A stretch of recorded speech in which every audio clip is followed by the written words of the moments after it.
Bem-vindos ao canal Permita-se. Eu ainda estou com a ring light que não funciona direito, não ilumina, então eu peço desculpas, mas eu vou ter que trocar essa ring light. Isso só vai acontecer no sábado, porque eu trabalho, enfim, a vida é corrida.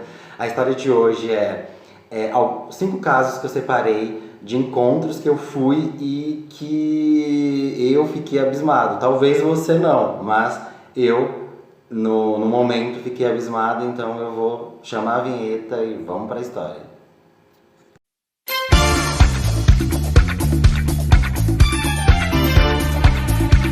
O primeiro caso foi em 2008, eu tava voltando de uma balada tal, com alguns amigos. Aliás, deixei os meus amigos lá e fui embora, e no meio do caminho me passa uma Kombi, não é a mesma Kombi, tá, das histórias anteriores, é um outro cara que passou, e o cara até então, aparentemente, parecia aquele cara bem homem, né, bem masculinizado, assim, o padrão aí, né, que é considerado um homem hétero, enfim. Então eu fui nessa. O cara passou com a Kombi, a gente trocou uma ideia. Eu vou resumir bem a história para ser um pouco mais rápida. E eu entrei na Kombi e a gente foi pra rua deserta. Uma rua, enfim, que até então não passava tantos carros assim, que ficava aí, por aí, perto de um córrego, digamos assim. Então a gente tava lá e tava rolando as preliminares, tava aquela coisa toda, aquela gemessão terrível. E na hora que o cara me tira a roupa, o cara tava de biquíni, não era biquíni, era um sutiã, todo peludo, sutiã e calcinha. Eu falei, meu. Era 2008, era mais novo, então eu não era tão desconstruído assim. Pensei em ir embora, pensei em não, deixa para outro dia tal, mas fiquei, rolou, foi muito bom. De lá pra cá, a minha relação com pessoas, com homens que usam até então calcinha, biquíni, só aprimorou. Hoje em dia confesso que gosto bastante. O segundo caso não faz tanto tempo assim, eu acho que foi em 2015, 2015, faz um tempinho, aliás, né?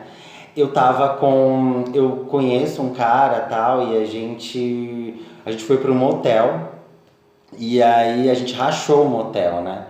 A gente rachou o motel pra gente poder ficar, e cada um pagou meia pra gente pernoitar lá, né? Pernoitar, dormir lá no motel. E eu achei, a primeira vez que eu tinha ficado com esse cara, tipo, rolou assim, o cara parecia, né? Eu não tenho problema nenhum em fazer suflex, mas até então, aparentemente, o cara parecia que gostava mais de ser, de estar no comando, né? Se é que vocês me entendem. E nesse dia que a gente se encontrou, que a gente marcou pra ir no motel, não foi o que aconteceu. O cara tava uma puta. Cara, o cara gemia, gritava, e aí eu fiquei assim, eu falei, não era pra eu estar fazendo isso. E o cara lá, fazendo mil. Eu gostei, mas eu confesso que eu fiquei surpreso, porque é um cara bem. Bem mano, entendeu? Mas enfim, me surpreendeu e aí eu achei bacana. O terceiro caso foi, acho que acredito que tenha sido em 2020. Eu conheci uma figura na internet, a gente estava trocando ideia e ela morava na Itália, já morou aqui em São Paulo, só que em Genópolis, e o bairro de Genópolis a gente sabe que é um bairro bem caro, é um bairro, né, quem mora lá tem poder aquisitivo bem alto. E aparentemente essa pessoa parecia que tem bastante dinheiro, só que era bem mais velha que eu.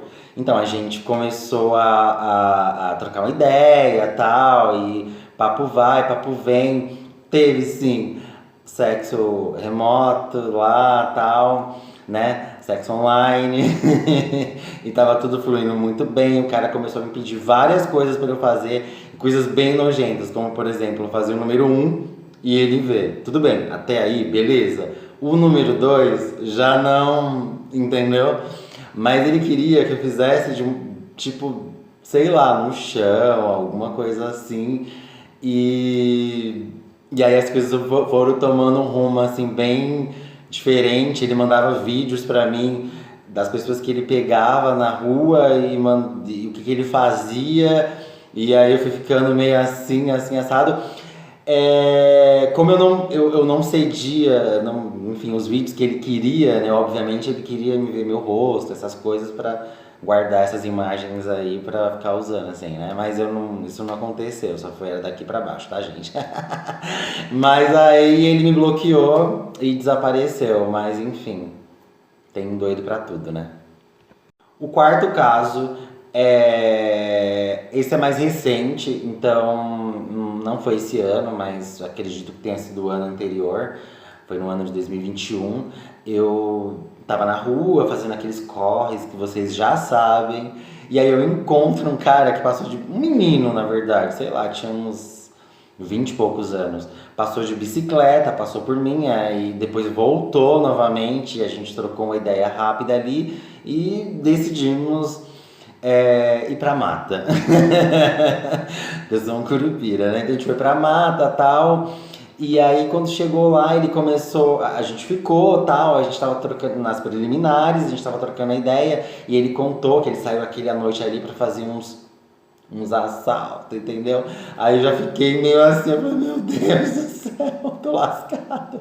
E aí eu fiz uma cara de surpresa e ao mesmo tempo eu acho que ele pensou que eu estivesse desconfiando dele. Então ele mostrou a arma dele pra mim, né? Ele falou, aqui, ó, tá pensando que eu tô mentindo? E mostrou que tava na cintura, gente. Eu só... As pernas bombeava, eu não sabia pra onde eu ia. Aí ele falava pra mim, não, cara, não vou roubar você não, tio. Ixi, eu vou roubar quem tá de carro, que não sei o quê. Ai, toma cuidado. Confesso que eu saí dessa situação, não dei as costas, mas eu saí andando pra trás, assim, tipo, dando, sabe? A gente se vê, tal, tal, e ó, parti. O quinto caso e último, pelo menos no momento, é um pouco mais pesado, já é mais pro lado mesmo do sexo, né? Que eu não queria falar aqui pra não ser bloqueado. Mas tem outras histórias e assim que tiver ring light melhor eu venho trazer aqui pra vocês uma qualidade melhor de vídeo, né? Mas outras histórias mais pesadas. Mas essa é de um cara que aparentemente, assim, ele tinha quase uns 30 anos, sabe? E a gente tava lá, já tinha passado a fase dos preliminares, tava naquele vucu-vucu. Nesse caso eu tava obedecendo, se é que vocês me entendem, né? Eu só que ele tava amarrando um sapato, que tava cedendo, né? Eu tava cedendo lá pra ele. E aí a gente tava lá, só que o cara, eu acho que tava bem drogado, ou ele tava bem bêbado, sei lá o que mistura que ele fez, ele não tava normal, isso aí eu já sabia. Mas não a ponto de cair, tá? Ele tava consciente, ele sabia o que ele tava fazendo, mas não tava, sabe? O negócio não ia. E aí ele ficava indo, tentando, não ia. Só que ele não admitia isso, ele falava a todo momento mano, que eu sou foda, que não sei o quê, e ele falava essas coisas. E eu não sabia se eu ria ou o que, entendeu? Mas, enfim, deixei ele acreditar que tava indo, tava fluindo e pensando que, ai meu Deus, o tempo que eu tô perdendo aqui já arrumava outra coisa. E a gente lá, tal, esperei uns 40 minutos, falei, não, você é foda, tal, mas vamos deixar para outro dia. E ele foi embora acreditando, mas nada rolou, gente. Eu fiquei no 0 a 0. E fui embora no 0 a 0 porque o tempo que eu perdi com ele já não conseguia mais nada num lugar específico onde as ovelhinhas aparecem, entendeu? Já não tinha mais ninguém ali, porque eu perdi maior tempo com um cara tentando fazer o sorvete, né, fluir. Mas a história é essa. Tem gente... bom, eu tenho uma amiga que tá falando que eu não tô olhando pra câmera. Gente, eu não sei o que acontece com o celular. Eu tento direcionar o olhar e tal, mas não vai. Acredito que meu celular esteja muito velhinho, né? Mas vou tentar achar a direção da câmera, tá? Desculpem. E vou voltar com o ring light também. Melhor. Tudo bem? É nóis, tchau. Fui.